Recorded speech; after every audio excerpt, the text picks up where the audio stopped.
Hello, Pumptown and friends. Welcome back. Ooh, where's the screen?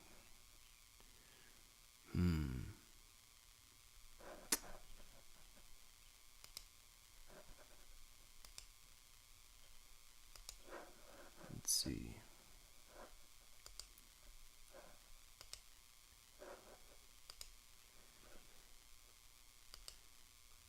We did it. There she is. Welcome back, Pumptown and friends. Hope you're doing great. Hope your trading day was okay. Today was wild. I haven't touched the button all week. And when you're looking at the daily chart, you're thinking, oh, this week was awesome. It looked great in hindsight, but our moves weren't exactly favorable intraday. It was either already gone or quite lame when we're really looking for that prime time. So, although the analysis is playing out beautifully, it's really kind of unorganized, you can call it. This is going to happen in your trading eventually, moving forward. And you're going to have to know how to deal with these situations. Because we just had a few weeks of cakewalk. Once you get up into here, into this big macro breakout trade, everybody's engaging right here. There's a bunch of buy orders right here being engaged as all, well, not only the buy stops, but there's new breakout traders buying the market right here. So they're likely going to be put underwater here soon. So when you're having a cakewalk time and you feel like you're on top of the world, the market has this way of railroading that confidence. So it's very important that when you're on a winning streak, that you start dialing your risk back. And that's completely opposite to maybe what you have been doing or what you were taught. Because they'll tell you to turn it up and push your edge. The markets don't stay favorable for a long time. They have their periods where they're really nice, and then sometimes it just acts in a very unfavorable fashion from what you're used to or engaging with as far as your rules go. So controlling your losses is absolutely key, and that's what we mainly focus on here, because look, none of us are Michael Huddleston. So even I take losses. I have losing streaks, sure, but because my risk is appropriate, it doesn't bother me emotionally. It's just another day at the office. So as you grow in your understanding of what you're doing, in your skills, that's what you're really honing in on. How much you're risking per day. I had a buddy take a bunch of break-even trades because he was executing correctly. And it was in his favor for the moment. But then it would end up coming back on him and break even his trade. So he was able to take many, looking for something specific, still following the model. Maybe he took more trades than he should have, but he was still risk appropriate in dollar value. So that's something that you have to balance out within yourself. So we were aiming for this here. Now, I didn't give an update last night because it wasn't obvious. I want to see what it wants to do next. Once a big, huge, giant macro pool liquidity has been breached like this, it gets a little fickle. This is where, and I mentioned this to you publicly all before, this is where my edge starts to fade a bit, is because the market starts to fade a bit. It's not that the edge fades. Yeah, it is. Your edge fades because the market becomes lame. That's just what it is. That's the reality of it. So knowing when this happens, you can then either choose to sit out or just get your payday and take it home and know what it is to be content with enough. So we were here and we had this guy on our charts. So let's drop into the lower time frames and grab our separator.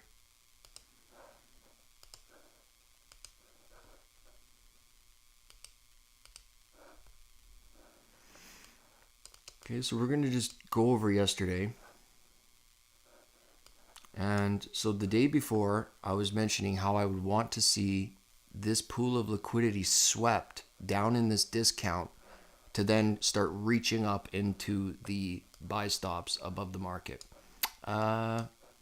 This here. So I was saying, like, excuse me, I would prefer if it did not take that high. I would rather it not. It could take that one. Maybe it could poke up above this one, was what I said. And still trade down. Now, I want it to dig into this specific pool of liquidity here. That bull flag. Where the stops are. Now, the cheeky buggers, their stops are going to be way here. And they're likely, using the second one. So it's okay for them. Now, if you remember, that was my condition for wanting to look for a setup. Look at what happened all day. It just did nothing. It was so rude. And if you're not in control of yourself, if you're not content with enough, this could end up being a nightmare for you. And typically when you have a tight range day like this, you typically get a nice range on the next day.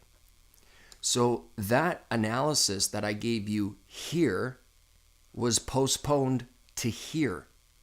Had I been up for this, look, this is like 2 a.m. for me. I'm on the west side. Okay, I'm not up at 2 a.m.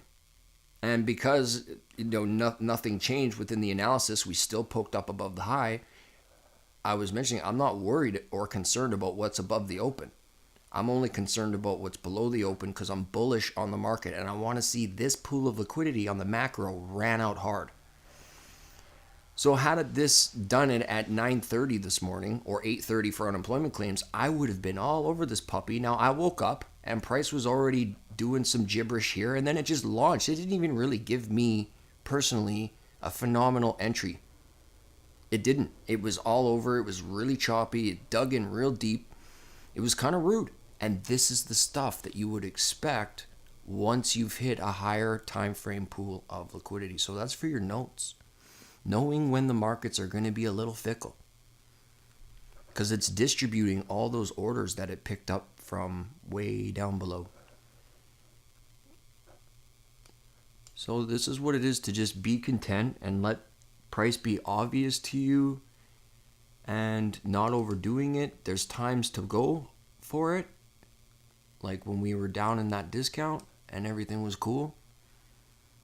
And we were aiming for all of this up here. So it was literally up only buy dips. What does that mean?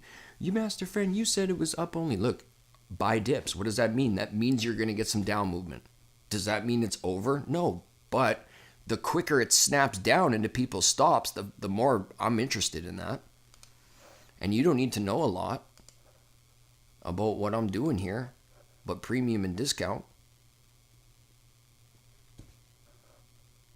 Pull your fibs, and if the trade looks right for you, then hit it.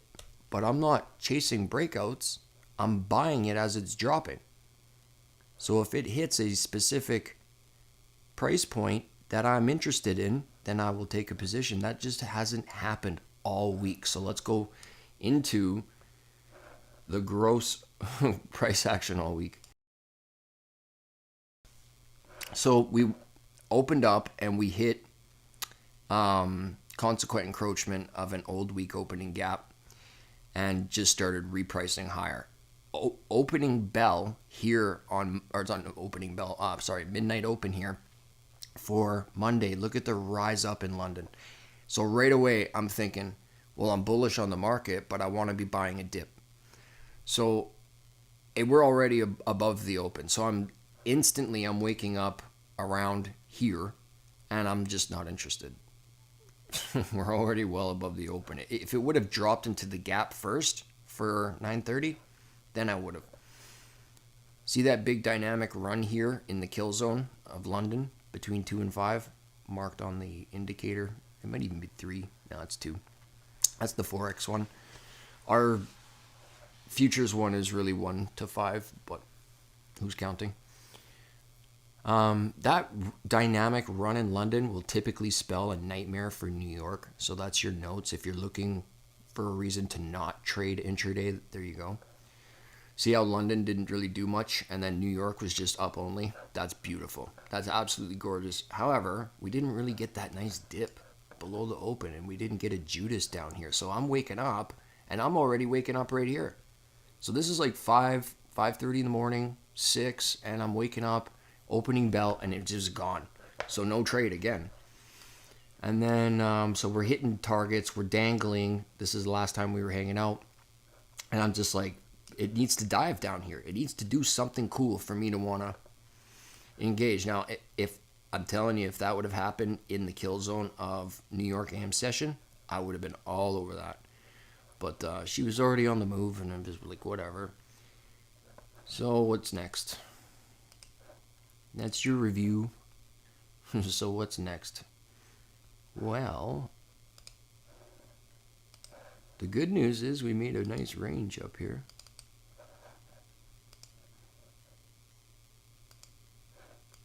The bad news is we already made the weekly retracement requirement, the minimum requirement. So tonight in Asia and London, see where we are in relation to that low right there. If we leave that low alone and London makes a new high, that's where you pull your fib from. And you'll be looking for a short position in the premium of that range. Just down. So if price makes another high, you'll have to move your fib, and you'll be aiming for the 20 to 30% retracement. That new week opening gap at the bottom, that thing's sketchy. Like, it's just open. So these things torture me when they're there. They really do.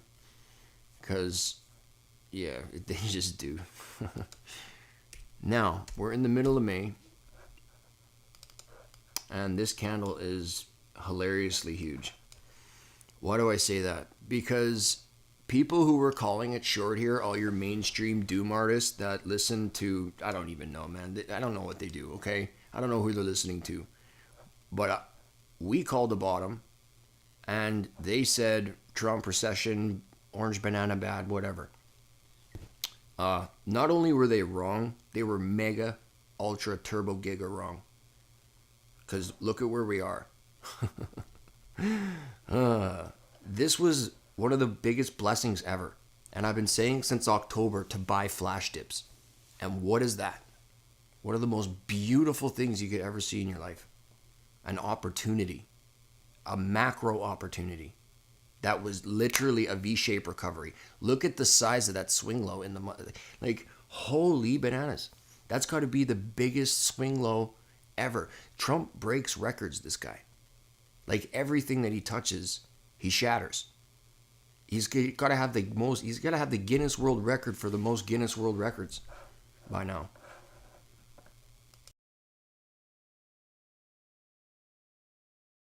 Because I don't ever remember seeing in any NASDAQ history that dynamic of a recovery. Like, that's wild. Like, usually when you're in this, it's like over for a bit. Wild. So, just proving the logic of what we do here. Look at where it went. It went and cleared the liquidity of the entire contract, and then just casually went back up like nothing ever happened. So, how much more does this candle want to go up? People be like, sell in May, walk away. It is ripping in their faces. So how much more does it go up? Well, there's a double top right there. Now, just for the heck of it, and for a low-hanging fruit objective, I'm going to use this. Now, why would I use this? Because the algorithm left it there. So if it left it there, I'm going to use it. I'm going to check it out in here. Perfect. That's where the algorithm has been switching directions, right in there. So I got a good high probability that it's likely going to at least want to reach there for May. We're already inside of this big honkler here. And we've touched the center. So we've hit consequent encroachment. We kind of cherry picked this in our session today in the PM. We were just shooting the ish, and as it was ripping, it was like, okay, where are we going? It hit that and just kind of topped out for the moment. Now, is that the top of the week? It could be. And we could just chop out and maybe trade down a bit. And that would be whatever, because that's how you would get the wick of your candle. So that's okay. And this is the type of stuff. Now, we could get because we've made that retracement today, tomorrow's kind of a wild card. It's nice when Thursday just keeps trending up and it just closes at the top. And then London opens and it rises up and then trades down for New York. That's just like the best TGIF ever. So have we topped out? We could. But for May's targets and moving forward, I'll be aiming for that before aiming for that low-hanging fruit. Now, because that's the lowest swing high out of here, I'm just going to aim for that one. And if you're asking why, often if there's not enough exits up here, if price is not ready to come up here, it will come up and tease this high. Because, look, everybody's been short. Literally everybody. And they're all offside. Mega offside. So if it was to come up here, I would pick the lowest swing high in here as for an exit intraday. If and when price was to reach that. And just to make sure that I get a fill. So that's going to be not exactly red. Maybe we'll do this one. Whoa, that hurts. No. We'll just do that purple.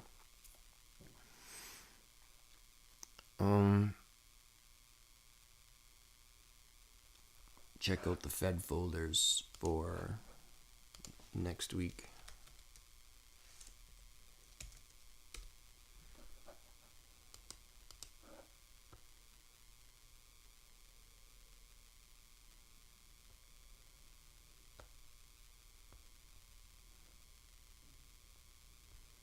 There's not a lot of folders next week. Holy.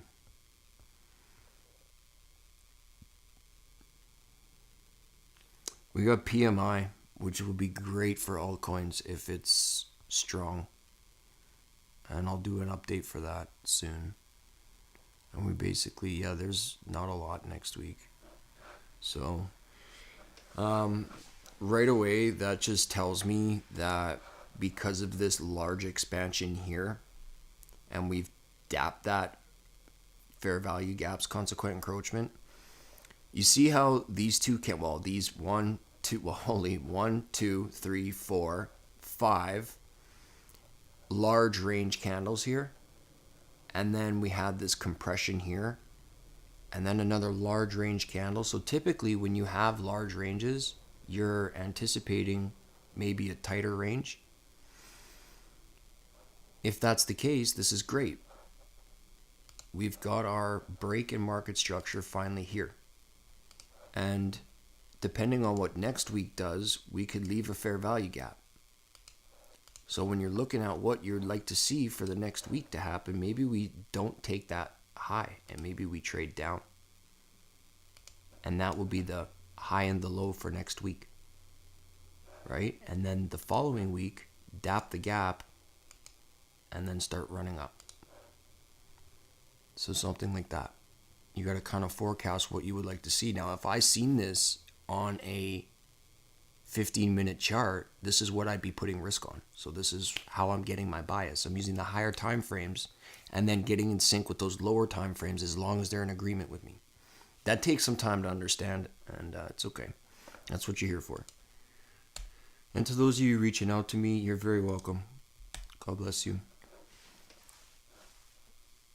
So as far as tomorrow's concerned, I'm not really interested unless it like rips up, takes that high, hits a deviation of something, makes my order block, does my thing. Then maybe I'll look for a short. But it's kind of a wild card tomorrow, so be careful, you guys. Hello. Hi, Rhiannon. What's up, 240? That's hilarious. I remember you. Happy Turds Day. What's up, bro? Yo. Yeah, well, thank you all for joining. God bless you. Be easy tomorrow. Make sure it's obvious. And trade safe.